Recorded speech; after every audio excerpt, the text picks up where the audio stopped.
कि sir cut off कितना रहेगा और पिछली बार कितना कट ऑफ रहा था। तो मैं यहाँ पे यदि कट ऑफ की बात करता हूँ, CS नेट मैथमेटिक्स के कट ऑफ की बात करता हूँ, तो उसमें आपका कट ऑफ 115 मार्क्स कि यदि आप प्लस रहते हो जनरल कैटेगरी में तो आपका सिक्योर होता है JRF। 100 प्लस या 105 पे आपका OBC के अंदर JRF हो जाता है। और SC की यदि हम बात करते हैं 80-85 प्लस पे आपका आराम से JRF हो जाएगा। यदि हम ST की बात करते हैं 65 प्लस पे आपका JRF हो जाएगा। ये ऑलमोस्ट एवरेज यहाँ पे मैंने आपको बताया है। अब बात करते हैं यदि आप भी सेम टारगेट लेके चलोगे कि मैं OBC कैटेगरी बिलोंग करता हूँ, मैं जनरल कैटेगरी बिलोंग करता हूँ, तो मेरा टारगेट तो ये होना चाहिए।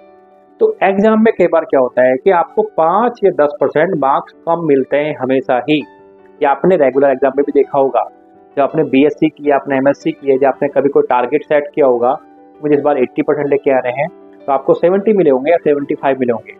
और यदि कोई बच्चा बोलता है कि मुझे पास होना है, तो वो फेल भी हो जाता है, उसमें हाई चांस होता है फेल होने के।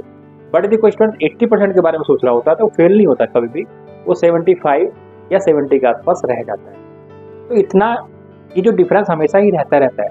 यदि आपको नेट को अभी अच्छे से क्वालिफाई करना है तो आपको टारगेट एटलीस्ट 10 मार्क्स आपको ज़्यादा लेके चलने पड़ेंगे, क्योंकि वहाँ पे इतना डिफरेंस आएगा। इट मीन्स यदि आप OBC से बिलोंग करते हो तो आपका टारगेट 115 के आसपास होना चाहिए अभी। जब एग्जाम में आप क्वेश्चन सोल्व करोगे तो हाँ, यदि आपको लग रहा है कि हाँ 110 के आसपास पहुँच गए हो, तो वहाँ पे आपको रैंडम टिक नहीं करना है। बट अभी आपको माइंड सेट करके चलना है, उतना कंटेंट आपको पढ़ के जाना है कि आप मुझे 115 मार्क्स के आसपास वहाँ जाके अटेम्प्ट कर लेना है अच्छे से।